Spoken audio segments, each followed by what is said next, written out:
মঙ্গলবার তৃণমূলের তপশিলি ওবিসি সেলের বৈঠকে থাকবেন অভিষেক বন্দ্যোপাধ্যায়।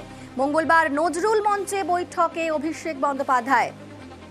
আরো একবার জানিয়ে রাখি, মঙ্গলবার তৃণমূলের তফসিলি ওবিসি সেলের বৈঠক থাকছে, আর সেই বৈঠকেই থাকবেন অভিষেক বন্দ্যোপাধ্যায়। আমাদের সঙ্গে এই মুহূর্তে রয়েছেন প্রতিনিধি আবির।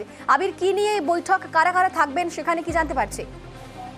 তুমি বললেই কি নিয়ে বৈঠকের বিষয়, বৈঠকের আলোচনার যে বিষয় সেটা হচ্ছে যে অভিষেক বন্দ্যোপাধ্যায় সাংসদদেরকে বিধায়কদেরকে সঙ্গে নিয়ে একটা বৈঠক করেছিলেন কিছুদিন আগেই, ভার্চুয়াল বৈঠক।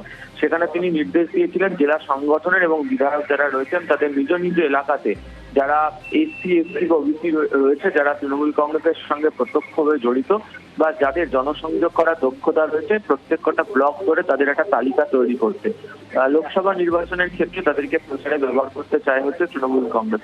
একই সঙ্গে তৃণমূলের তরফ থেকে বরাবর অভিযোগের সুরে বলা হচ্ছে যে একাধিক জায়গা, বিশেষত তাদের লক্ষ্যের জায়গা যা বিজেপি শাসিত রাজ্যগুলোতে যেভাবে এরা হেনস্থার শিকার হচ্ছেন তা নিয়ে জাতীয় স্তরের রাজনীতির ক্ষেত্রে এবং এই রাজ্য নির্বাচনী প্রচারের ক্ষেত্রে সেই ইস্যুকে তারা পুরোপুরিভাবে তুলে ধরতে চান।